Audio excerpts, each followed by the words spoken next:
Ok, gente, estamos juntos então para o nosso primeiro podcast IBJMS.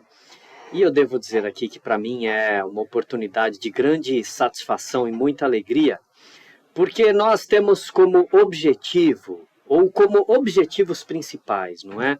Além de anunciar a palavra de Deus e falar daquilo que Deus está fazendo no mundo, também é dar um destaque muito especial a todo o trabalho e as obras sociais que diretamente são instrumentos usados por Deus para transformar vidas, para impactar vidas, para restaurar famílias, enfim.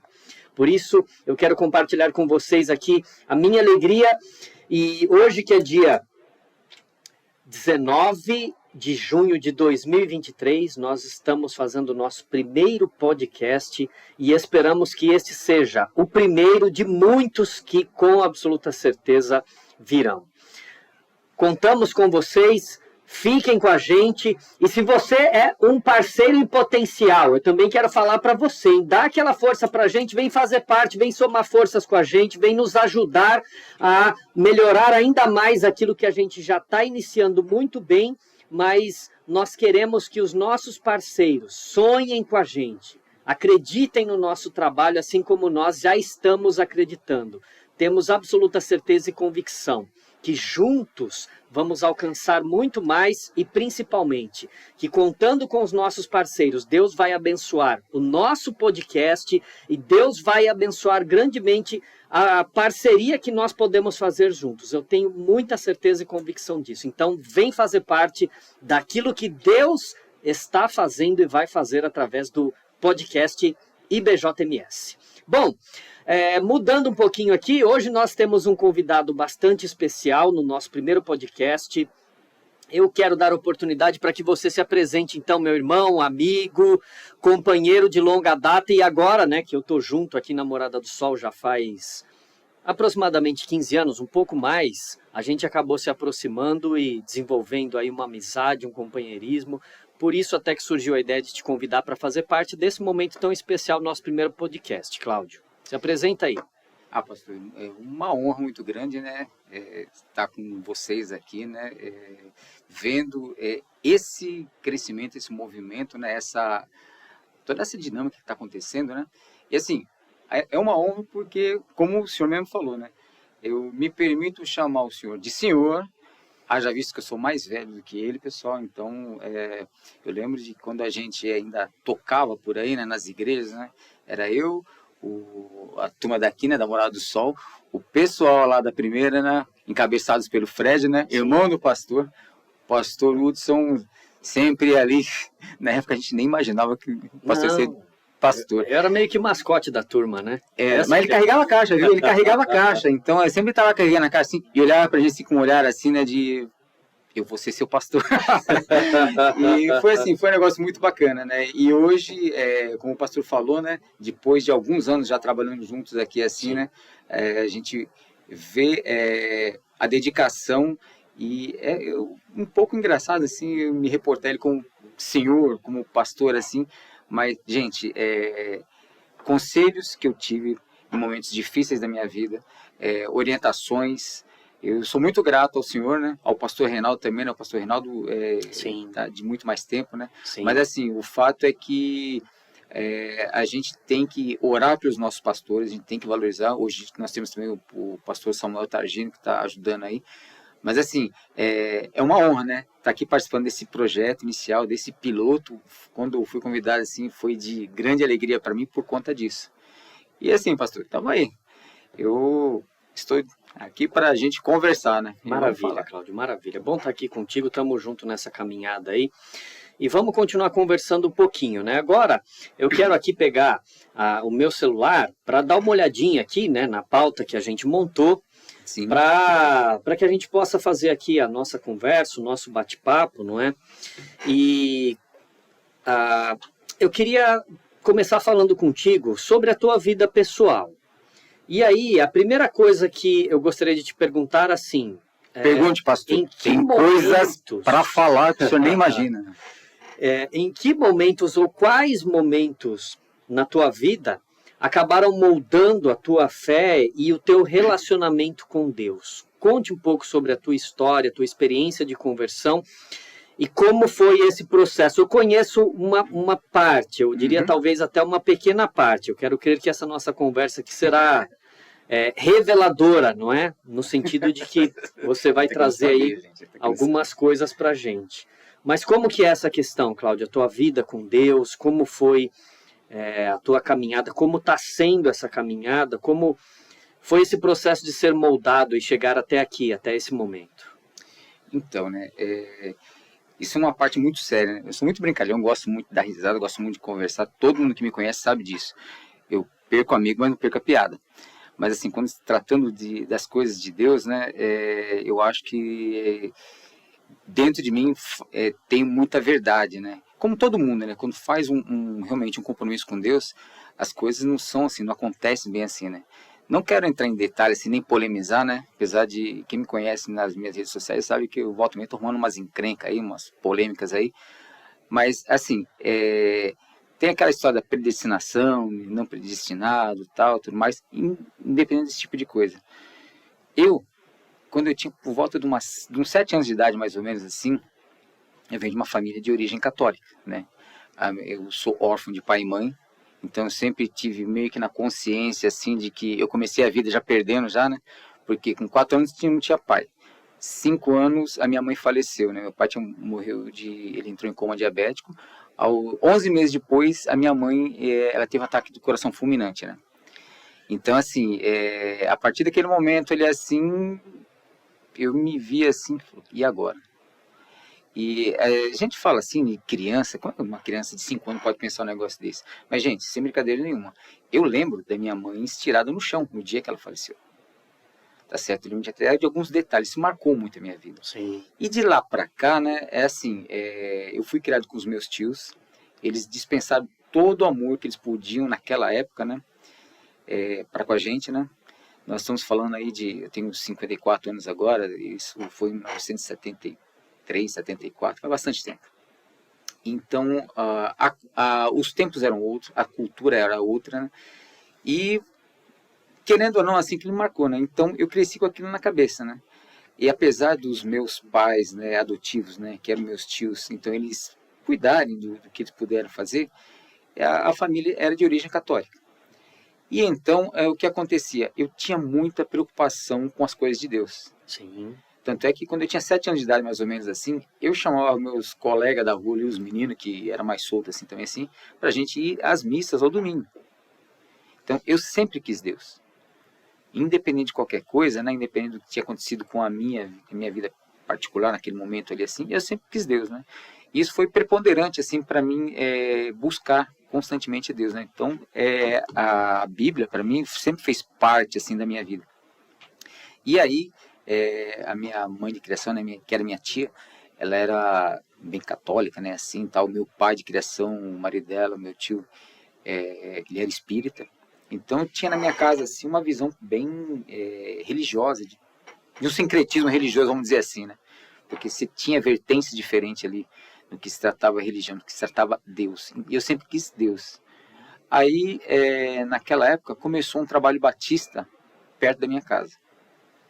Então, nós começamos a frequentar, eu e a minha irmã, né? A gente começou a ir, a participar. Os meus pais adotivos deixavam, né? Então, nunca tive muito problema com isso. E foi passando o tempo, né?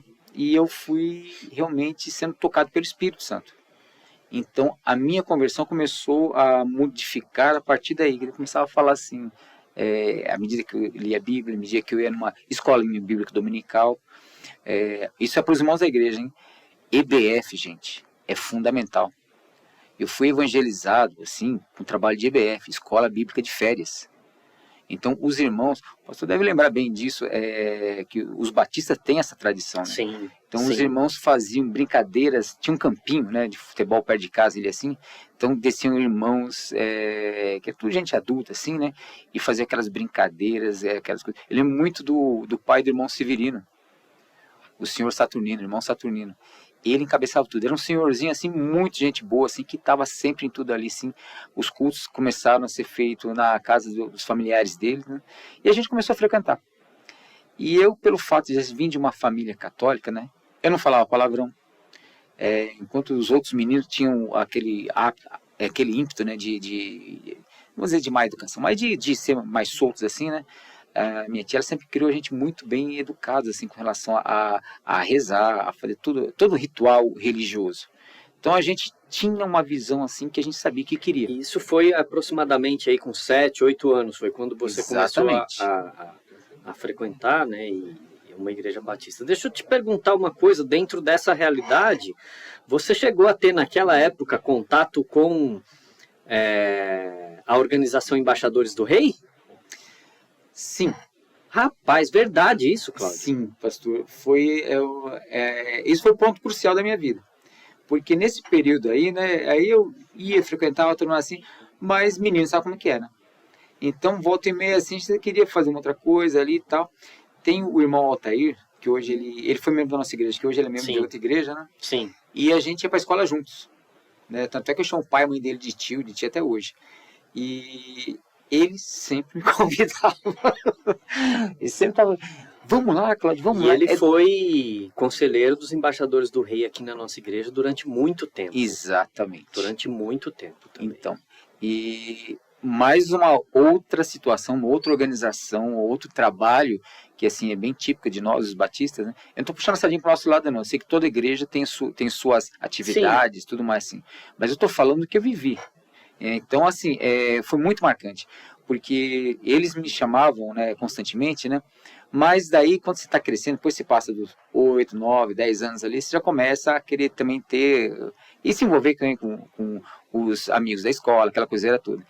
E assim, a gente, apesar de estar andando com eles assim, eu malemaia no culto de manhã assim, de vez em quando assim, a pedido dele, né, mas não tinha muita coisa assim não. E aí veio um chamado não, foi uma convocação praticamente daquele senhorzinho, o irmão Saturnino. Sim. Ele chegou e falou para mim assim, ô Claudinho, que eu sempre fui menorzinho da turma lá, gente, então sabe como é que é, né? Você não quer vir conhecer os embaixadores? Os meninos tudo vai lá você também. E assim, ó, veja só quando você dá atenção para uma criança, como que é diferente. A gente não pode menosprezar ninguém. E aí eu achei tão simpático um senhor daquela idade se importar com um menino que nem eu, assim, e pelo fato de a gente não ter pai nem mãe, né? Tem uma irmã também, éramos só nós dois. A gente começou a pensar, né? Pelo menos eu pensava assim, que a gente era meio que, assim, bom, se Deus levou meus pais, é porque eu não mereço tanta coisa. Essa era a visão que eu tinha. Então, assim, né? Isso talvez seja fruto até do próprio trauma de ter perdido os pais tão cedo, né, Cláudio? A gente sim, acaba, de certa forma, trazendo pensamentos que não são bons, não é? Por conta da tragédia em si.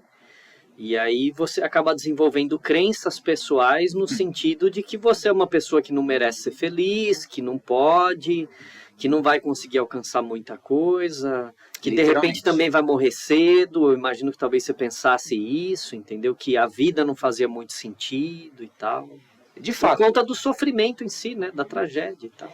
Sim, porque veja só, imagina uma criança que quando chega dia dos pais, dia das mães, eu lembro, eu estava na 3ª série, isso já era 1978 mais ou menos. A professora chegou para mim no dia dos pais e falou assim, você vai fazer lembrancinha pro teu pai? Então assim, para você que não tem assim não pensa muita coisa, né? Você é uma criança, aí eu falei, não, vou fazer sim, eu vou levar pro meu tio, ele é o meu pai, eu vou levar para ele. E sempre fazia muita questão de fazer, fazia questão deles me verem fazendo e tal. Eu me lembro como se fosse hoje. Era um sapato, desenho de um sapato. Lembra do mimeógrafo, pastor? Sim, lembro, então, claro. Eu tenho um em casa, gente. Viu? Eu tenho um em casa. Mimeógrafo? Só não sei se está funcionando, mas eu tenho. Então, é daquela época. Então, a professora fez, tá, e a gente tinha que levar um cardápio, né, para a escola. Olha só, tô falando, gente, de muitos anos atrás. E aí ela fez os desenhos lá assim, numa folha de sulfite e tal. E aí eu pintei aquilo lá, tal do jeito que eu achei que ficou mais legal assim, e levei pro meu tio, né? Então, inclusive, ele ficou pendurado na sala durante um bom tempo, né? Que eles mesmo colocaram lá, tal assim. Então, assim, eu fazia muita questão disso daí. Porque eu me achava, assim, um desvalido. Eu achava, assim, que se Deus levou meus pais é porque... Então, quando o irmão Saturnino, ele fez o convite para mim, ele falou, vai lá, é muito bom, é legal, os meninos estão tudo lá, assim. Eu fui por causa do convite dele. E aí, o que aconteceu? Eu cheguei lá, comecei a conversar ver eles ali e tal, você chega meio assim, né, meio perdidão, assim. O Altair eu já conhecia de muito tempo. O irmão dele, o Marcelo, também, né, a gente vivia junto. Só que tinha outros meninos lá, assim, que eu não tinha muito contato. Aí comecei a me enturmar, aí eu ir todo dia, das 6h30 até as 19, das 18h30 até as 19 horas, começou, né, a todo domingo frequentar. Aí passei a ficar para o culto da noite também. Aí foram passando o tempo, passando os anos, né, comecei a ir na escola dominical. E aí foi um divisor de águas, né? Sim. Porque daí Sim. A escola dominical, gente, falando para vocês também, é por demais importante. É muito importante. E aí eu comecei a aprender. E assim, você vai estudando, vai aprendendo, assim, daí que você começa a adquirir conhecimento, né? E aí um dia veio como é que chama? Veio o ponto que me tocou. Houve uma apresentação de uma peça teatral. Primeiro tinha passado, olha só, como que a arte na igreja é importante. Isso que nós estamos vivendo hoje, essa mudança de chave, né, esse upgrade, ele é um negócio assim que ajuda muito. Por quê? Primeiro foi exibido um filme, talvez o pastor se lembre, chamado O Inferno em Chamas. Tem uma vaga lembrança, sim. Foi o primeiro filme de terror assim que eu vi fora de casa, que foi exibido na igreja. E mostrava lá uma gangue de motoqueiros americanos que eram completamente assim, ateus, zoeira no último, drogas, aquela coiseira toda assim, tal, daí um sofreu um acidente e morreu. E foi cair no colo do capeta, literalmente, né? E mostra lá o diabo lá no inferno, assim, tal. E aquilo foi assim, né? Aí todo mundo fica daquele jeito, né? Assim, né? E esse já foi um impacto já, né? Alguns amigos meus naquele dia fizeram decisão, né? Depois que foi feito o apelo, por causa do impacto. Aí eu passou mais um tempo, e aí eu volto a falar pro pastor aqui, pro quem está nos assistindo. Aí foi feita uma peça teatral sobre o arrebatamento. Naquele dia, foi num sábado, foi feita essa peça teatral, e nessa peça teatral, né, mostrava lá diversas pessoas sendo arrebatadas. Foi feito literalmente como que está no contexto bíblico, né? E aí eu vendo tudo aquilo assim, né, eu falei, meu... E aí uma irmã, chamada Zenilde, ela pregou naquele dia, uma irmã, ela pregou, trouxe a mensagem, quando ela fez o apelo, eu fui primeiro na frente. Aí eu lembro que assim, eu fui na frente, aí foi um outro menino, e quando eu olhando de lado assim, eu não conseguia ver nada, eu só via o pessoal assim, né, e ela fazendo um apelo assim, quando eu olhei assim, tinha uma leva do meu lado assim. Não é? E aí, eu lembro que a minha irmã estava no primeiro banco e falou assim, o que você está fazendo aí? O que você está fazendo? Você vai apanhar quando chegar em casa. E eu, deixa. E acabou que, de lá para cá, eu passei a frequentar. Realmente eu tinha muita consciência do que eu estava querendo naquele momento. Nessa época eu tinha 13 anos de idade. Então, assim, você nunca deve duvidar da conversão de um... As meninas amadurecem mais rápido, né? Uma menina de 8 anos, de um moleque de 10 anos, enfim, você nunca deve... Assim, muito pelo contrário, você tem que conversar, você tem que incentivar. E aí, nessa situação, eu só comecei uma caminhada. De lá para cá, aí comecei a me envolver com a música na igreja, comecei a me envolver com... Já estava bem ambientado com os embaixadores, né? Aí a coisa só foi decolando, só foi crescendo, né? E fui realmente me envolvendo.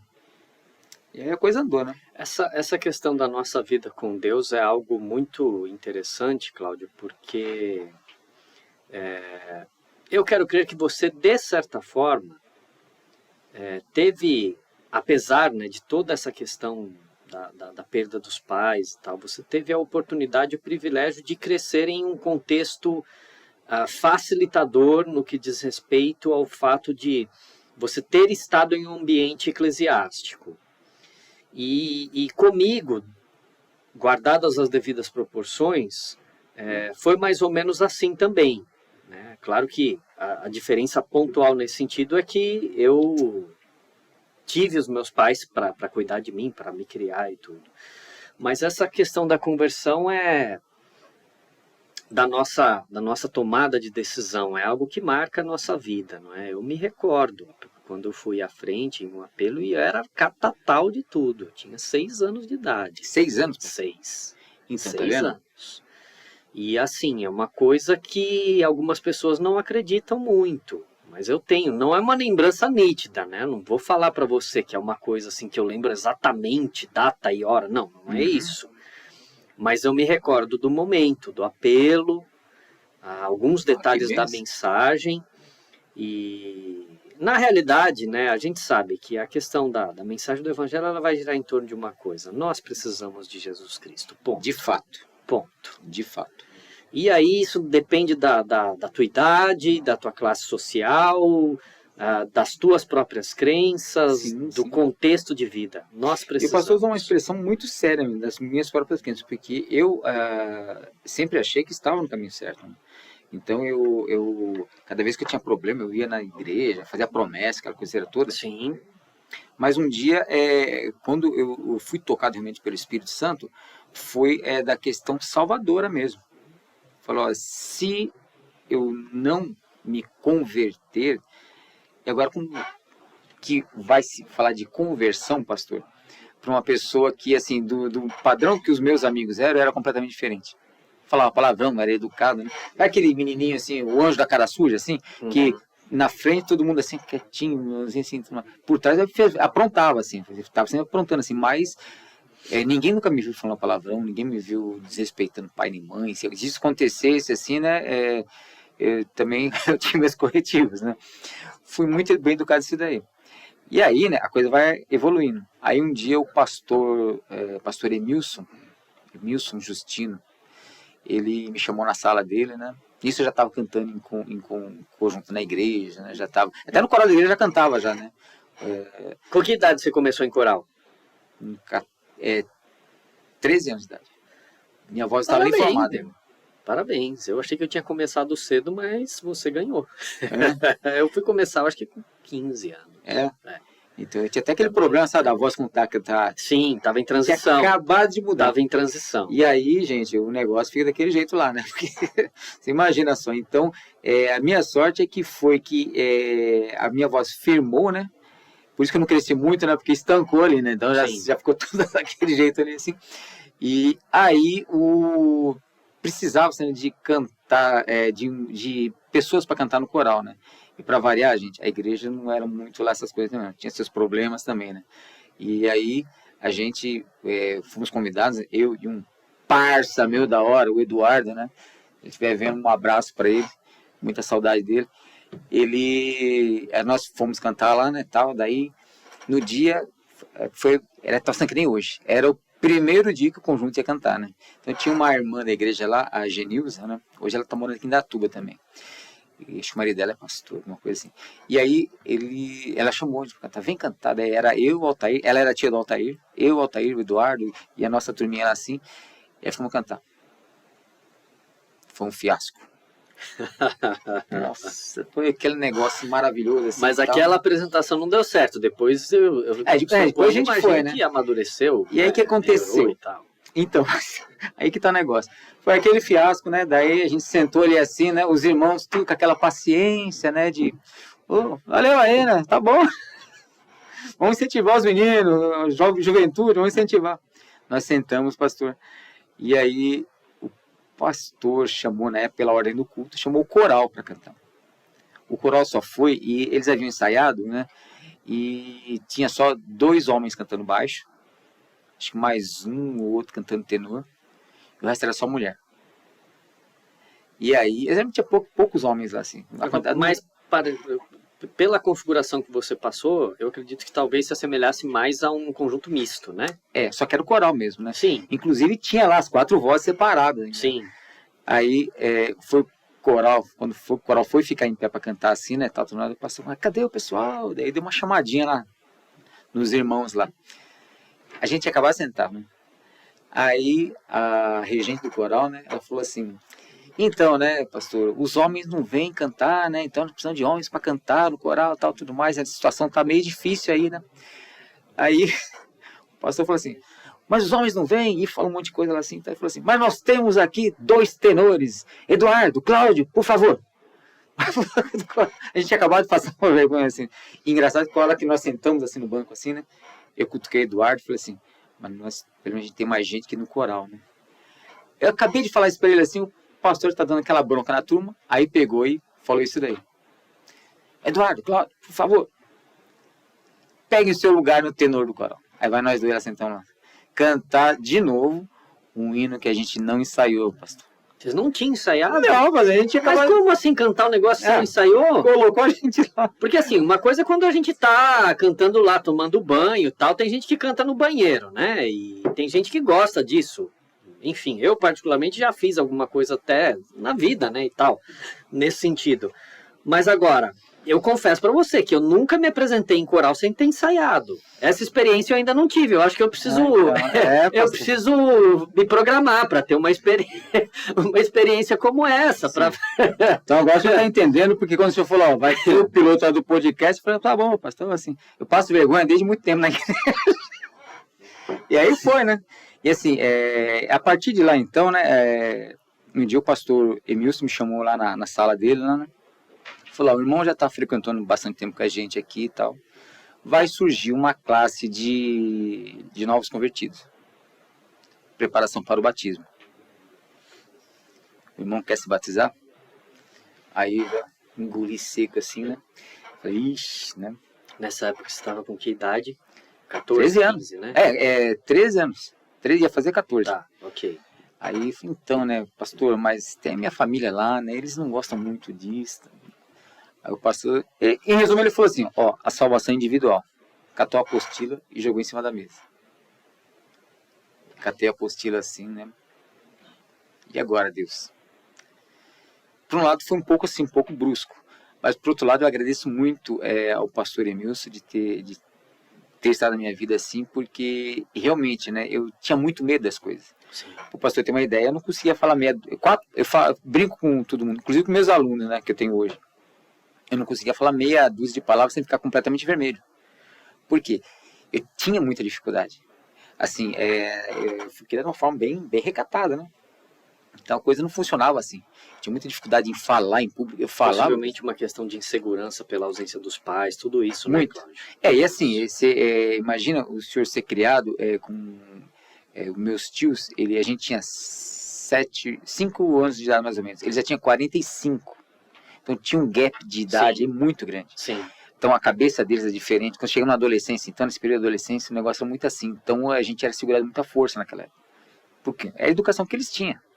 E eu sou muito grato a eles por causa disso mesmo, senão eu tinha me acabado. Porque tanto é que meus amigos lá daquela época assim, se envolveram com drogas, muitos morreram por causa de bebida, outros morreram por causa de acidente, muita imprudência, assim. E por conta desse freio que eles colocaram assim, né, eu sempre tive... o medo garante a vida, né? Essa é a lei da selva, vamos dizer assim, né? Sim. O que tem mais medo é que vai bater em retirada, é que vai para caçar, ele vai ter que ir por trás, montar estratégia. Então, por conta disso, né? Então, quando eu peguei aquela apostila, né, da classe Nova Vida em Cristo, né? Depois vinha a revistinha, eu me procurei, né, pensar, e agora, o que eu vou fazer? Porque eu estava vendo, né, esse dilema dentro de mim estava, né? E detalhe, eu estava às vésperas de ser crismado na Igreja Católica. Por causa de homenagem a um senhor que era meu padrinho, né? E eu amava muito ele. Inclusive ele faleceu, acho que 2 anos atrás que ele faleceu. E eram pessoas que eu amava, né? Ele chamava Oscar e a minha madrinha chama Gilda, né? Até hoje, assim. Um beijo para Gilda. E aí, o que aconteceu? A gente, naquele meio, assim, de muitas dúvidas, né? Eu optei, não, vou fazer. Aí eu fiz o estudo e tal, até o final. Pastor, aí chegou o dia do batismo. Acho que 21 de abril de 1984. Eu já estava com 14 anos de idade. Ok. Nesse período aí, a minha cabeça já estava assim, né? Eu estudava no Senai na época. Eu entrava 7 horas da manhã, saía às 5 da tarde. E aí, eu não tinha falado nada pra ninguém em casa. Eu morria de medo deles, né? Um medo lascado. E aí, o que aconteceu? Eu fui levando, todo domingo estudava um pouquinho. Quando chegou na data do batismo, né? Não falei nada pra ninguém. Aí eu lembro como se fosse hoje. Calhou naquele domingo, né? Domingo frio para variar, que eu morava em Mauá, né? Na região da ABC, próximo à Serra do Mar ali, né? Então, época de inverno é frio e úmido, né? Sim. E eu lembro que no sábado, né? Os irmãos preparando ali o batistério, né? Então colocaram uma resistência para aquecer a água, ficava de um dia para o outro para aquecer a água, para a gente no momento do batismo tá tudo ok lá. E aí, né? A coisa tinha ido. Meus amigos todos já eram batizados. E agora, né? Como é que eu vou fazer assim? Né? Não conseguia achar, né? E viver esse dilema mesmo.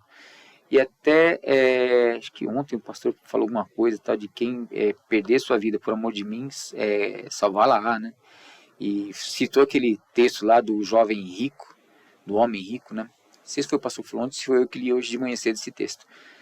No qual o homem, não era um homem, era um jovem, né? E ele tinha muitas posses. Sim, o jovem rico. E naquele momento eu falei, não, eu vou agora até o final. E aí chegou visita na minha casa naquele dia. Nós almoçamos, tudo mais assim. Quando deu umas 4 horas da tarde, né, ninguém ia embora, né, assim. Eu fui, entrei no quarto, catei uma mochila, coloquei toda a roupa que eu ia usar. Troca de roupa, toalha, essas coisas, né? Saí de bermuda, chinelo no pé, uma camiseta, né? E tinha que passar no meio da sala. Tava todo mundo conversando na sala. A hora que eu fui passar assim, né, um primo meu assim, que já era adulto, ele olhou, onde você vai? Ele falou, vou fugir de casa. Porque eu sabia que ia dar ruim. E deu ruim. Não só sabia que ia dar, que deu ruim, gente. Fui lá tal, e o culto foi maravilhoso, né? Nós cantamos, o conjunto cantou, né? Eu me batizei, depois apareci lá para cantar, assim, foi maravilhoso, né? E aí quando acabou, assim, eu fui lá atrás da igreja chorar. Quem que tava lá? Quem foi lá comigo? O irmão Saturnino. Calma, eu sei que você está chorando. Você está com medo dos teus tios, né? Eu falei, tô. Não vai ser legal, irmão. E aí ele ficou comigo ali um tempo ali, e tal. E aí eu peguei, né? Acabou o culto, fui para casa. Cheguei em casa, né? Tal. Entrei, já fui deitar já. Daí eu pensei, amanhã, dia 22, né? Segunda-feira, eu já levanto cedo, já vou logo pro Senai, vou ficar o dia inteiro lá. Quando eu voltar, naquela época eu estudava à noite também. Já chego, já vou pra escola também, assim. Quando for terça-feira, aí rola a semana e tal, tudo mais, só nessa rotina aí. Sim. A turma vai se acalmar, beleza. Naquela noite, pastor, morreu Tancredo Neves, presidente eleito do Brasil. Primeiro presidente eleito pela a era democrática, né? Depois do direta já, aquela coiseira toda. Foi o enterro do presidente lá, né? Tal, tudo mais. Foi literalmente o pior dia da minha vida, pastor Quilo. Nossa, eu ouvi tanta coisa, mas tanta coisa. Como é que você se batizou? Como é que você deixou a nossa fé? Como é que... E falava um monte de coisa assim. Eu fiquei até o meio-dia só ouvindo bronca. Tinha uma tia minha, que era assim, eu fui parar numa família, né? Que assim, eu era o intruso lá, né? Então, mas tinha bastante gente lá, né? Então, do lado morava uma tia, né? Que era parente deles lá, que chamava de madrinha, inclusive, né? E era uma tia, né? E aí, ela foi lá, e ela, não, comadre, falava pra minha tia, não, comadre, não sei o que tem, calma, não precisa ser assim, não precisa falar assim, assim. E eles me massacrando, assim, só não batiam porque acho que ela tava lá, assim, né? Porque foi tenso. Para um moleque de 14 anos, pastor, é complicado. Foi muito complicado, muito complicado. Assim, literalmente, foi o dia mais terrível da minha vida. Um dia ruim para você, assim, foi aquele dia. Eu me senti a pior pessoa do mundo. Eu falei, mas só porque eu me batizei, só porque eu tô falando que eu quero mudar de vida, só porque eu tô falando que eu quero ser um cristão autêntico, só por causa disso, pastor, me deram no mês, me quebraram inteiro mesmo, assim. E foi muito, aquele dia foi um dia muito tenso, assim. E eles falaram, você vai se arrepender do que você está fazendo, você não é, tipo assim, né, sabe, fala um monte de coisa. Tipo assim, que eu tava lá atrás de menininha, atrás de qualquer outra coisa, menos E aquilo entrava por aqui, saía por aqui, assim, e ficava pensando, por que eles estão falando isso? E já estava na exaustão, já quando eu estava na exaustão, assim, daí eles estavam cansados também, né, se deixar.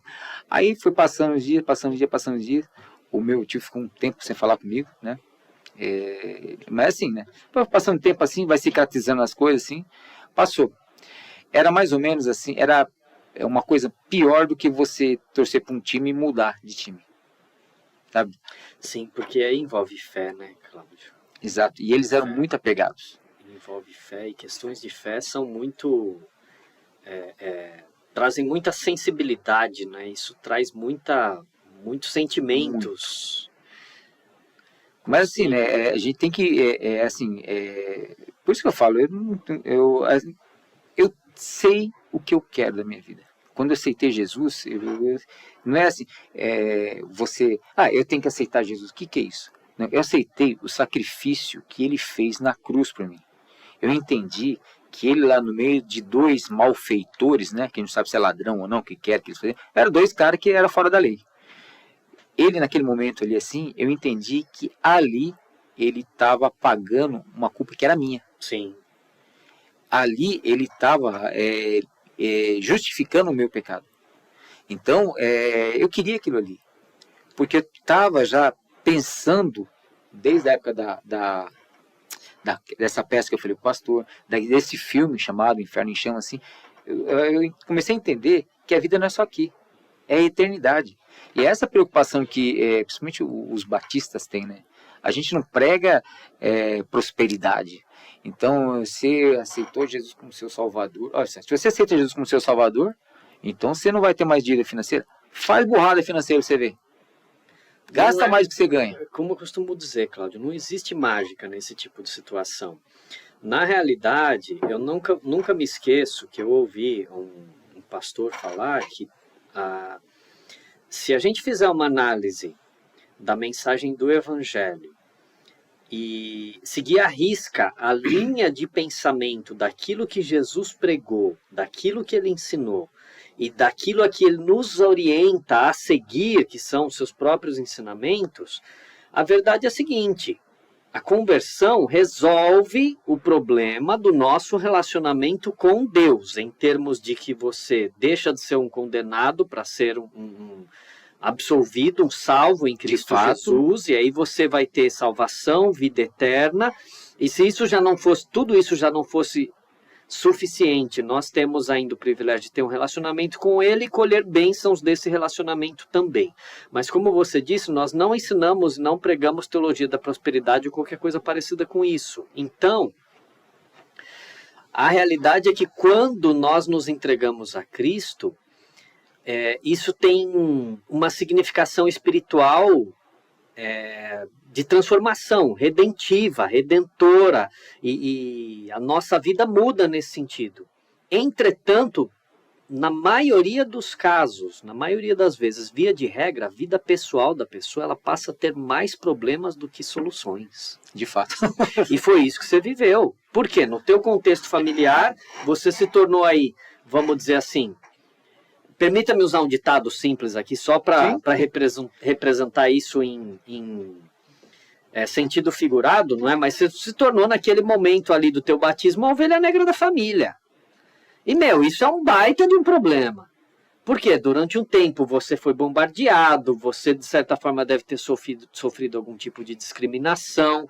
Hoje o pessoal chama isso de bullying. Enfim, o nome também não importa, porque pra gente, na nossa geração, isso já sempre existiu e a gente está vivo e... Eu espero que os mais novos convivam com isso, mas que saibam lidar com isso e que sejam bem orientados pelos seus responsáveis também nesse sentido. Mas a verdade é que essa questão da conversão tem a sua importância, mas ela traz consigo o seu peso. Sim. E, em certo sentido, torna-se um fardo. Por quê? Jesus disse, aquele que quiser vir após mim, tome a sua cruz e siga-me. Não existe conversão sem cruz, não existe transformação de vida sem cruz. A gente tem que carregar. E aí, essa questão de tomar a cruz é a nossa decisão, assim como você fez. E aí eu percebo, nessa narrativa toda que você está passando para a gente hoje aqui, que a tua vida foi marcada por desafios e com desafios, né? Seja Sempre, pela questão sempre. da perda dos pais prematuramente, e depois a questão da criação, a tua história de conversão, a maneira como você se batizou e toda a luta que você enfrentou por conta disso. E aí eu queria te perguntar uma coisa nesse sentido, Cláudio. Como que você lidou, como você lida com a questão desses desafios à luz da mensagem do Evangelho, dos princípios bíblicos, daquilo que a gente aprende na palavra de Deus? Como você coloca isso na tua vida pessoal, na tua vida profissional, na vida que você tem hoje com os teus filhos também? Como que é lidar com tudo isso, né? O Evangelho integral para a vida integral do homem. E é nesse sentido que a gente crê, não é? A transformação Sim. completa em todas as áreas. E isso implica você ter, não a sua ética pessoal, mas uma ética que a gente aprende com a pessoa de Cristo e nos princípios da Bíblia. E isso vai ser aplicado naturalmente na nossa vida pessoal, na nossa vida profissional, na nossa vida familiar, enfim. Em tudo. Como para você tem sido lidar com esses desafios à luz dos princípios da palavra de Deus? Então, né, no começo, né, quando a gente vive aquela fase de transição, né, daí a adolescência, da adolescência para a juventude, né, da juventude para cá. Um cara de 54 anos, né, então já a gente passa por algumas fases. E assim, no começo era assim, você era meio visto assim, meio que um cara meio assim, né? Pô, como é que você mudou desse jeito? Então, alguns amigos meus, né, inclusive amigos de escola, né, lembro como se fosse hoje, eu estava indo da escola para cá, naquela época eu estudava à noite, e aí um do meu lado assim, né? E aí ele pegou e entramos no mérito da questão assim, porque você era literalmente, naquela época era discriminado mesmo assim. As moças daquela época eram muito mais discriminadas ainda, tá bom? Mas entre nós, assim, tal, tudo mais, falou, o que aconteceu com você? Aí virou crente, é? Virei crente. Aí eu lembro que um dia, eu tava indo embora da escola, assim, daí um falou pra mim, assim, um rapaz falou assim, você já é crente, né, Cláudio? Você só não é batizado, né? Mas você já é crente, né? Porque a gente começa a viver aquilo ali, você incorpora aquilo ali, né? Quando o Espírito Santo fala com você, assim, é um negócio que é espiritual mesmo, ele muda você por dentro. E aí, naquela época era difícil porque época de adolescência, assim, de juventude, assim, os caras te zoam mesmo, né? Não quer nem saber. Então qualquer coisa era motivo para zoação. E você acaba meio que virando o alvo do negócio ali. Só que, aí que tá o negócio, né? Essa foi uma das coisas que, que Deus me proporcionou, porque quando você é criado meio assim, meio solto, meio assim, né? Então eu tinha aquela rigidez dentro de casa, né? Só quando a gente saía para fora, a gente também se defendia. Então, aí novamente entra a questão do aprendizado na escola dominical. A tua perspicácia, né, assim, o teu ímpeto de adolescente. Sim. E de, assim, né, talvez você deixe meio que de lado algumas coisas, né? Então, eu queria falar, se eu tivesse que falar em público, eu totalmente vermelho. Porque quando eu era pequenininho, né? Ficava muito assim, era muito fechado. Mas depois, quando chegou na fase da adolescência, ele assim, falava quem já dava outra lá, assim, tá tudo mais, assim, você é quadrado. E eles vinha falando, pô, me virou quadrado agora. Que é a gíria daquela época, tá bom, gente? Falando de um cara já mais maduro, né? Era a gíria, você é quadrado, eu sou quadrado, mas não vou rolando pro inferno, meu. Aí vem os caras, você não dá um tapa aqui no cigarro, sai pra lá com esse negócio, cara. Você tá com a gente falava que era o rabo do capeta, né? Tá com o rabo do capeta colocando na boca aí, ó. Se liga, mano. Então, né? Tinha essa também, né? Bem lembrado, né? Assim. Só que assim, né? Tal, tudo mais. Fora, a gente ainda tinha aquela coisa assim, né? Porque o adolescente, ele é muito desafiado. Sim. Então, assim, quando alguém quer zoar com você, ele vai te meter o dedo na ferida, né? Então, ele quis fazer o quê? Ele queria te tirar você do sério para você falar palavrão, pra você xingar, tá, tudo mais. Aí você dava aquela enquadrada. E eu sei falar palavrão também. Você vai querer disputar comigo? Eu sou crente, né? Porque hoje tudo é evangélico. Né? Então, assim... Mudou-se a nomenclatura, né? Mas naquela época era assim. Então, por isso que eu falo, as meninas, elas sofriam... As crentes, né? As crentes de Jesus Cristo, as meninas salvas, né? As evangélicas da época, elas sofriam muito. Porque elas andavam com um padrão de roupa, assim, mais comportado. E qualquer coisa que acontecesse, né? Todo mundo caía de pau em cima. A mulher sempre foi discriminada por conta disso, tá bom? Já nós, os homens, assim, a gente já ainda dava, né, assim, que a gente revidava, tal, tudo assim. Se bem que tinha umas meninas também que tinham umas respostas na ponta da língua que deixavam qualquer um sem chão, assim, sem falar palavrão, tá? Com muita classe, com muita inteligência. E aí, nessa fase de adolescência, era assim, era meio que uma pela outra, né?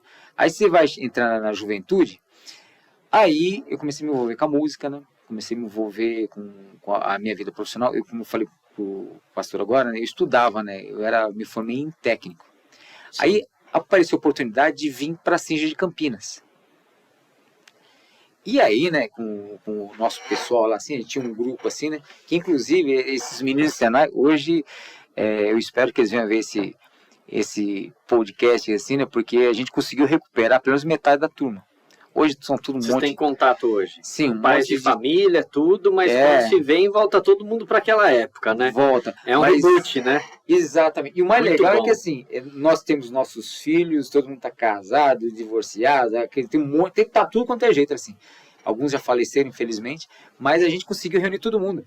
E aí, todo mundo, uma boa parte deles, né? Tem 3 que estão na Europa, se não estou enganado, tal. Um está no Rio Grande do Sul, está no Paraná, mas volta e meia a gente consegue se reunir aqui em São Paulo. Quando eles se reúnem, né, então a gente volta a lembrar aquela época, assim. Então, quando eles me tiravam naquela época, assim, tá tudo assim, eu sempre mantinha essa linha. Engraçado que alguns deles, depois que a gente se encontrou, né, hoje eles falam assim, eles me chamam pelo meu sobrenome, Modesto, né? Modesto, você sempre foi desse jeito, sempre foi assim, tá? E, então, assim, é um negócio que ficou uma marca mesmo, assim, porque, volto a falar, desde o início eu sabia que eu queria. Sim. Então, naquela época de juventude, que já não era mais adolescência, então eu já estava me envolvendo com a música na igreja. Aí eu vim para cá, minha família me apoiou muito, eu vim para cá, pro interior, né? Como eu falei, eu era do ABC Paulista. E aí aconteceu aquelas coisas, né? Um belo dia, a igreja que estava começando ainda, né? Inclusive, onde nós estamos aqui é parte de onde era a igreja, né? Que pegava aqui, pegava os banheiros ali, né? Então, era parte do salão da igreja. E igreja que não tinha quase nada, né? Então eu sabia tocar um pouquinho de qualquer coisa ali assim. Aí comecei a trazer violão, trazer instrumentos e tal. Eu lembro que um dia eu vim para fazer estágio na Singer e fui aprovado, né? Passei no estágio e tal, eles gostaram de mim, eu fiquei trabalhando na Singer. Você saiu de Mauá e veio para cá? Para fazer estágio. Fiquei 1 ano fazendo estágio. E aí foi quando eu vim morar aqui na casa do tio Severino, tio Bibiu, da tia Teli. Beijo pra vocês. Tia Zefa, o tio Zezinho, tá? Inclusive no sábado eu tava na casa de tia Zefa e tio Zezinho. Né? Joia. E aí, né, eles me acolheram muito bem aqui. Eu fiquei até uns dias numa república, tinha lá em Campinas, né, que a Singe mesmo arrumou para nós. Sim. Só que daí, aqui, né, eu tava perto da igreja, assim, e quando eu vi a igreja aqui, foi amor à primeira vista, né? Eu lembro do pastor Reinaldo pregando, e eu lembro de uma das primeiras pregações que eu vi do pastor Reinaldo aqui. Isso foi em que ano, Cláudio? Foi em 1989. A igreja estava novinha. Tava, tinha esse salão aqui, pastor. Onde nós estamos aqui era o fundo, parte do fundo do salão da igreja. Sim. O templo, ele ia até ali na frente no salão, né? Onde tinha a parte do banheiro masculino, ele era um batistério e tal. E para frente era só terreno. Muita rua de terra, aqui na Morada do Sol, o negócio era bastante solto. E aí, naquela época, o pastor Reinaldo pregou, foi que me marcou, falou, você vai ter que ficar aqui. Ele pregou sobre Abraão, vou te tirar da sua parentela, vou te mandar para uma terra onde você não conhece, eu tenho trabalho para você aqui. E aí foi onde que eu comecei a enxergar isso na minha juventude, né? Então, tudo aquilo que eu aprendi estava se refletindo aqui. Sim. É lógico que ainda tinha o ímpeto, né, de um topete de cabelo que eu tinha na época, né, e coisas assim. Eu lembro que um dia... essa parte pula. O pastor também está encaminhado. Eu tô indo, tô chegando lá. E aí eu lembro que eu trazia violão, trazia algumas coisas lá para cá, né. Um dia eu vim com uma guitarra, só que eu vim de lá, né, e fui direto para a fábrica. E era tipo assim, a gente ia ficar sábado e domingo lá, quando eu ia visitar a família, né, e depois voltava, né. Aí um dia eu vim direto, acho que foi do domingo, na segunda-feira que eu vim, e desci direto na fábrica. E desci com a guitarra lá, né, tá tudo mais assim. E aí, novamente, entra aqueles questionamentos que as pessoas faziam naquela época. Porque naquela época, em 1989 ali, ainda se tinha a ideia do crente que tocava só no órgão, né? Aquele negócio mais assim e tal, né? E já em São Paulo já estava aquele movimento gospel acontecendo, assim, né? Tal. Então, nós, os jovens, né? Eu frequentava toda segunda-feira eu ia lá no Centro Professorado Paulista, ali em São Paulo, ali perto da Avenida Paulista, ali. Esqueci o nome da estação que a gente descia do metrô para ir lá. E a gente ia lá porque ele tinha a Comunidade da Graça, né? Então era assim, era 1 hora e pouco de louvor e depois tinha uma mensagem, assim, e daí cada um ia para sua casa, né? Esses padrões que eles adotam, principalmente nos dias de hoje, né? Eu já conheci isso lá. Aí trouxe minha guitarra para cá. Aí eu lembro que eu cheguei na Singer, né? Daí, depois de um dia desse daí, aí tinha um rapaz lá, né? Ele falou assim: você viu só? O Cláudio me aparece aqui. Ele entrou no ônibus da fábrica agora aí com uma guitarra embaixo do braço falando que é crente. Falei, meu, acorda pra vida, rapaz. Você acha que o roqueiro não vai pro céu, cara? Ele, vai, que é isso? Eu falei, não, meu, para com isso, mano. Você tem que acordar pra vida. Jesus morreu por teus pecados, cara. Isso foi no fim da década de 80. Final da década de 80. É. Existia muito preconceito em relação a essa questão de instrumentos de banda, né? Muito. Naquela época. A expressão banda não era usada naquela época. Não. Era conjunto, a gente ainda falava conjunto.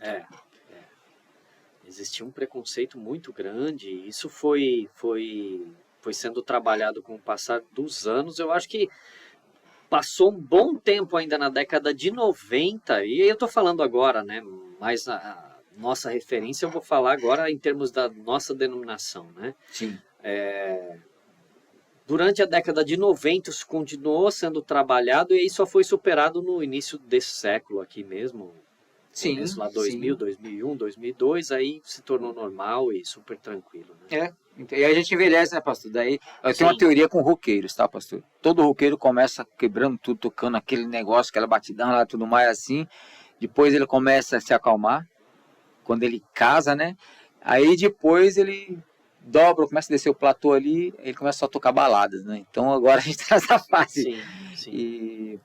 Mas eu lembro que, assim, quando eu conheci o Fred aqui, né, que nessa época, e assim, né, tal, tinha o pessoal da primeira, o Vitor, o Cristóvão, o Fred, Jairo, feras que tocavam, né, e a gente aqui aprendendo ainda, tudo mais assim, a gente via junto. Então, a gente tinha um circuito aqui na cidade que a gente fazia, né, a troca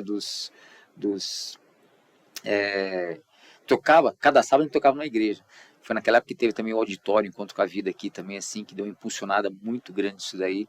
A rádio lá da Igreja Renascer, né, começou a surgir a Rádio Gospel, aí surgiu a Rádio Gospel na região aqui também, né, e começou a ter todo um trabalho assim. Aí popularizou mais a guitarra, contrabaixo, o som assim, mais assim.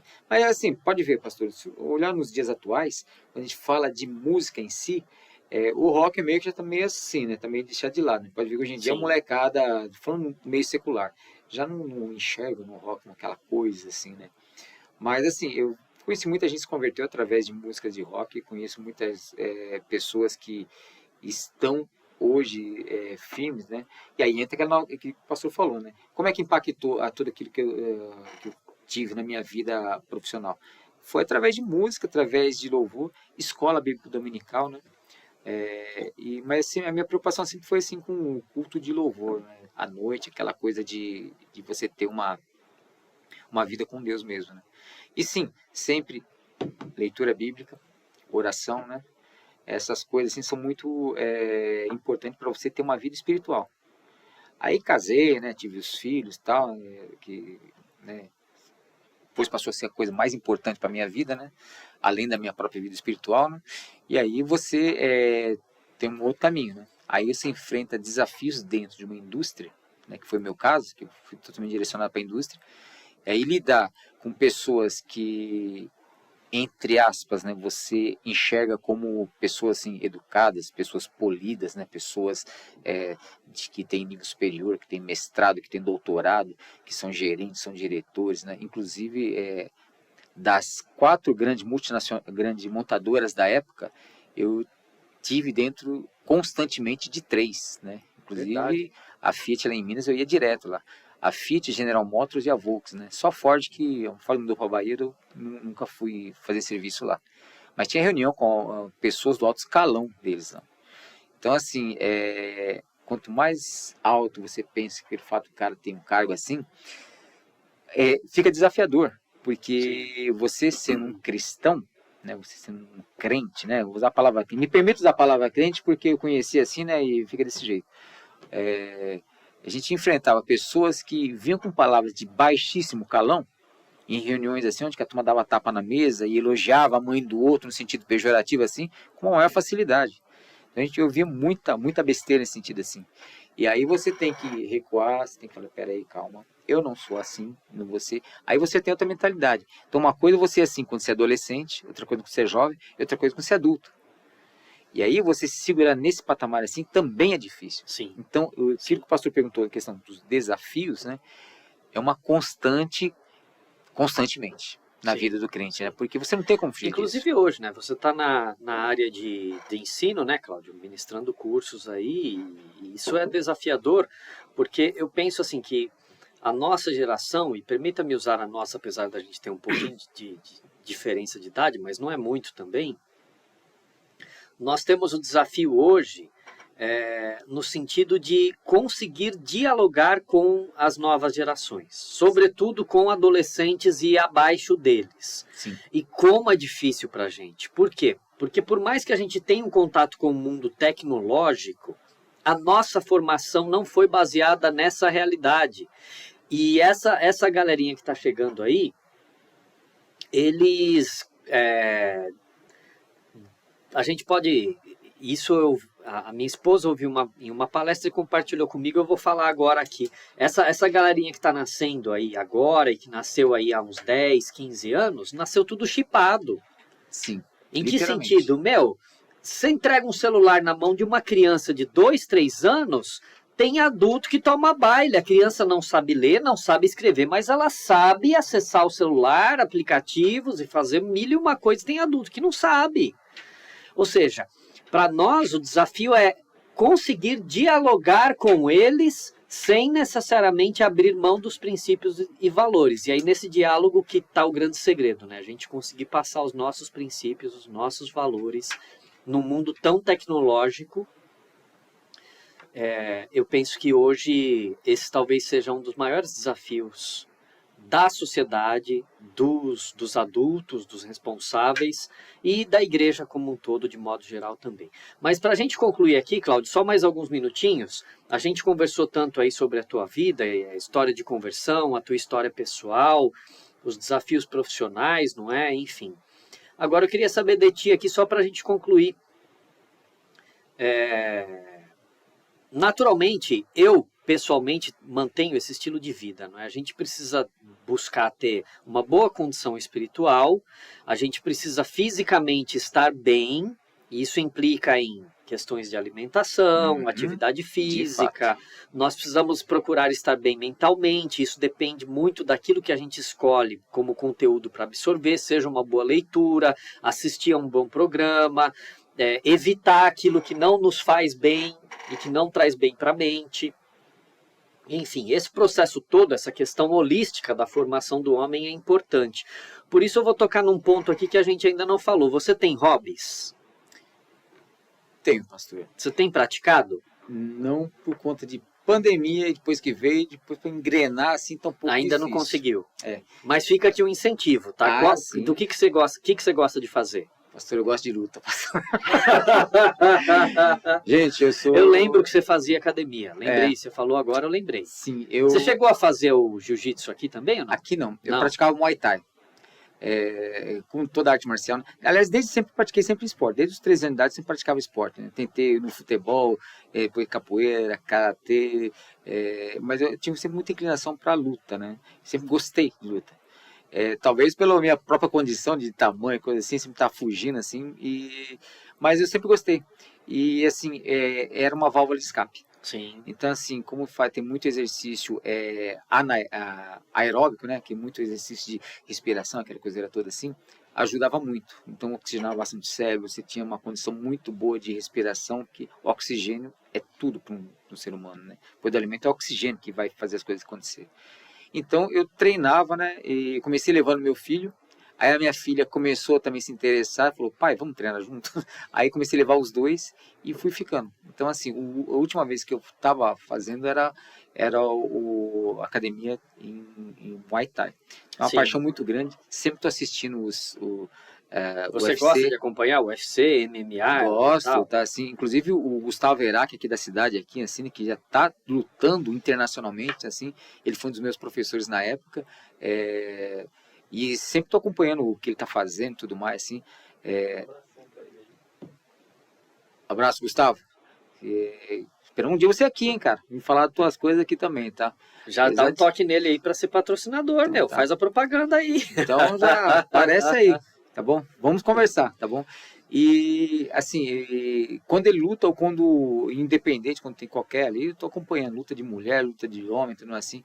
Eu gostava muito de acompanhar, né? Hoje em dia eu tô mais assim, né, por conta de exatamente isso. Depois que a gente voltou de pandemia assim, eu me encrenquei inteiro, assim, não consegui voltar. Tem que voltar agora para fazer fortalecimento muscular. Sim. Meus filhos estavam conversando comigo, agora tá tentando se encaixar aqui. Nem que seja uma hidroginástica. Minha filha falou, pai, eu vou levar o seu fazer hidroginástica lá com a Zéinha lá do começo. Vamos, não tem problema. Só que eu tô tentando só achar o tempo. E agora, como eu sou professor, né, dou aula de manhã e à noite, né? Então tô achando um tempo agora aí para poder fazer. Sim. A prática esportiva, né? Me encontrei no ensino, né? Ensino técnico também, né? Então eu não me afastei da indústria. Outro hobby que eu tenho também, assim, que é uma paixão, assim, que foi um dos meus primeiros empregos que tive, eu trabalhei naquela rede de fast food. Pode falar, professor? Pode falar, vamos fazer propaganda de graça para a turma aí, não tem problema. Então, meu primeiro emprego de carteira assinada foi no McDonald's, né? Então eu sempre gostei de lidar com aquilo ali. E aí, em 2020, foi 2020, né? Foi logo quando aconteceu a pandemia, eu fui gerenciar uma das franquias da Let's Eat, que é do Vitor Boteon. E inclusive o Anderson Lima, ele era sócio lá do Vitor. Então, beijo no coração de vocês dois aí.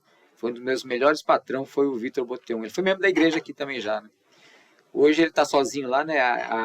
O restaurante ficava em Valinhos, né? Fica em Valinhos, lá no shopping em Valinhos. Sim. E foi um desafio muito bom também, assim, só que também entrou para mim, assim, né? Como um hobby mesmo. E hoje em dia, de vez em quando, eu faço uns hambúrgueres lá em casa, lá assim. Então, assim, eu sou meio de lá, meio de cá, né? Então, ao mesmo tempo que eu prego, tento fazer exercícios, prego da questão da educação física, assim, de cuidar porque o espírito a gente cuida aqui, né? Mas eu também gosto de comer, né? Então, volta e meia, eu tô na cozinha fazendo umas coisas assim, volta e meia, faço uns hambúrgueres artesanal aí. As minhas redes sociais, gente, se vocês acompanharem, você vê as preservadas que é pronto. Então, volta e meia, eu tô cozinhando, fiz uma lasanha da hora esse tempo atrás. Hein? E aí o negócio foi indo, tá da hora, assim, né? Então, são coisas que valem muito a pena. Viu? Fala pro pessoal aí quais são as tuas redes sociais aí. Ah, tá. Então, assim, Como entra te Cláudio encontrar? Modesto, Facebook é Cláudio Modesto, você vai me achar lá. No Insta, ficou um pouco comprido, mas é assim, Cláudio Fernandes Tavares, né? @ Cláudio Fernandes já apareceu lá já. Eu preciso acertar isso daí. Agora estou finalizando, tem editoração um livro meu, e esse livro faz um compilado da minha vida profissional, né? Ele chama-se O Segredo Está nas Pessoas, Foco no Cliente. Por quê? Vai ser uma série que eu estou tentando lançar aí, né? Vai ser mais uns outros assuntos. O próximo tema vai ser comunicação. Então, esse livro, ele fala da minha vida, assim, de como que eu lidei com meus desafios profissionais ao longo desses 30 anos que eu tenho de indústria, de restaurante, essas coisas todas aí. Então, assim, é bem como eu lidei. Inclusive, essa parte de esporte, Muay Thai eu chego a falar lá também, assim, e tal. E falo também de um dos maiores vendedores que ele fez venda, ele fez pós-venda, tá certo? E ele assegura o produto final dele. Isso eu relato no livro também, assim, que é o próprio Senhor Jesus. Sim. Então, eu faço questão de mencionar o cristianismo no livro por conta disso, né? Conta como que foi, como que o cristianismo cresceu ao longo dos anos, tá bom? E assim, a professora Carla Borges, né? Um beijo para ela também, né? Ela é professora lá aqui na Max Planck, né? Que agora é Unimax, achei isso, né? Isso. ela escreveu o prefácio para mim, né? Eu falei, Carla, vê aí que você colocar para mim, é meu primeiro livro, então vai ser uma série, algumas coisas aí sim. É isso daqui. Ela leu o conteúdo. Ela falou, parece que, que você estava conversando comigo na sala da minha casa. A gente estava trocando uma ideia assim. Do jeito que nós estamos falando aqui agora, pastor. Aí ela fez o prefácio para mim. Está em editoração. Assim que tiver, no dia que tiver ali, a gente vai fazer uma tarde e noite de autógrafo. Espero que vocês possam aparecer. Sim, pastor. Sim, sim. Traz aqui para a gente lançar aqui também, Cláudio. Não, legal, a gente vai fazer sim. E assim, é um momento que eu estou vivendo na minha vida que eu estou muito feliz, porque eu consegui juntar tudo, né? E estou em paz com a vida. O desafio do ensino agora, né, de trabalhar em escola, para mim, ser muito prazeroso, né? Porque eu não afastei da indústria. E eu tenho alunos lá que tem 45. Tem um senhorzinho lá, ele tem cabelo branquinho, né? Ele tem uns 70 anos de idade. E está estudando, é um baita de um exemplo. E assim, a gente fica muito feliz. E também eu dou aula hoje lá na... No caso dele, eu imagino que ele esteja estudando porque é uma paixão. Sim, mas ele trabalha ainda, ele faz uns serviços assim, tá? Assim, ele precisa de conhecimento técnico, né? Eu dei aula para ele de pneumática, né? Ele faz mecatrônica lá no Colégio Santos Dumont, aqui na Cidade Nova, aqui em Indaiatuba. Um abraço para a galera de lá também, assim, para meus alunos que estão vendo aí. Como diz o pastor Reinaldo falou ontem, né? Tamo junto, né? Tamo junto. É isso aí. E então, a gente para dar uma força, né? A galera daqui, né, teve lá, né, conversou com eles, e vocês estão convidados para vir ver aqui o estúdio como ficou, tá bom? Deram para conhecer aqui como que ficou. O Bruno e o Lê aqui ralaram pra caramba, mas ficou um negócio top, tá bom? Vocês vão gostar aqui. E tem um dedinho de vocês também assim, pelo menos no start, para eles pegarem referências. E assim, então está muito assim. Chama Seu Batista, esse aluno aí, tá bom? Eu faço questão de mencionar o nome dele, não dá para falar o nome de todos os alunos que eu tenho, que é bastante realmente, mas é um senhor, da cabeça branca, né? Beijo de coração, Seu Batista. Toda vez que ele me vê, ele fala, professor. É engraçado isso, né? Um cara mais velho que eu, assim. E assim, quando eu consegui, foi Deus também que colocou isso na minha vida, a arte de me tornar um professor, né? E assim, é uma satisfação, porque eu nunca imaginei isso, alguém me referir como professor. E para mim, sempre foi assim, uma profissão que era acima de tudo, assim, era um negócio em que eu respeitei muito meus professores. Então eu achava que era um negócio assim, que para mim era inatingível, né? E de repente ser chamado por alunos assim, inclusive alguns que nem o seu Batista, que tem cabeça branquinha, me chamar de professor, é um negócio assim fora do comum. Então, esse momento da minha vida, estou muito feliz, né? Com tudo isso. Isso daqui fez toda a diferença para mim, desde sempre, tá bom? Desde sempre. E posso fechar, pastor? Sim. Então, eu queria falar para você o seguinte, você que está me vendo aí e tal, procure uma igreja séria, porque não existe brasa quente, fervendo, fora do braseiro. Um dos versículos que sempre pautou minha vida foi: aqueles que arrazoavam pelo mundo chegaram também aqui, que é em Romanos. Tá bom? Então tá falando dos cristãos que estavam chegando em Roma e já pregando o evangelho. Saiba que a vinda de Jesus Cristo é uma verdade, vai acontecer você querendo ou não, tá certo? Esses dias atrás, faz um mês ou dois mais ou menos, eu falei com uma senhora de 92 anos de idade. E a gente começou a conversar assim, né? Tava na casa da filha dela, tava eu, minha filha, meu genro, tal, a gente tava conversando assim.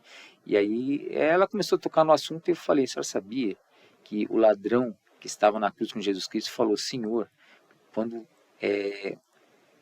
morrer, não esqueça de mim. Mais ou menos isso que ele falou, né, pastor?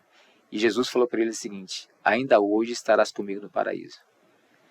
E a maior satisfação que tem assim é que naquele mesmo domingo ela foi numa igreja evangélica séria, e depois fiquei sabendo que, através da minha filha, que falou assim: pai, a dona Dulce se converteu, ela aceitou Jesus. Amém. Aos 92 anos de idade, gente. Então, essas coisas assim, através do conhecimento que eu adquiri daqui, através da certeza da minha salvação, que eu quero falar para você: se entrega para Jesus, que independente da sua idade. Eu fui muito jovem, tá certo? Eu quis, aceitei, e tive essa trajetória aí com altos e baixos constantes, tá bom? E ela, uma senhora, né, filha de uma psicóloga, aos 92 anos de idade. E tá firme lá, tá? Cada vez que eu fico sabendo notícia dela, tá indo, frequentando. A filha dela, que é psicóloga, falou assim: mãe, isso valeu 30 anos de análise. Questão de, sei lá, de um mês já. Que bom, né? Então, assim, entregue os seus caminhos a Jesus, tá bom? Quando eu tô falando entregar, tô falando de você se converter. Se você já é uma pessoa educada, se você é uma pessoa que tem tudo na vida, se você é uma pessoa vencedora, entenda que Jesus Cristo vai voltar. E ele vai levar a igreja dele. E a igreja dele pode ser você. A igreja dele não são as paredes, são as pessoas que vão aceitar o sacrifício que ele fez na cruz. Morrendo por mim, morrendo por você, por todos nós aqui. Tá bom? Deus abençoe todos vocês. Cláudio, valeu, viu? Pastor, Deus te abençoe. muito obrigado, Eu que muito agradeço. honrado por essa primeira vez aqui, né? Tamo junto, é um prazer ter você aqui. E agradecemos muito por compartilhar da tua vida, da tua experiência de vida, e eu tenho certeza que você vai continuar com a gente aqui como nosso apoiador, incentivador, certeza. Só chamar também. parceiro, quando a gente precisar de uma ajuda, enfim, compartilhando as ideias que a gente tem tido, não só para o podcast, mas para a nossa vida, né, para o ministério da nossa igreja, Amém. e também para as instituições que estão diretamente relacionadas, né, e eu quero fazer menção aqui a cada uma delas, lembrando que um dos objetivos principais desse podcast é levar um pouco do... Acabou tudo aí? Não. Ah, tá.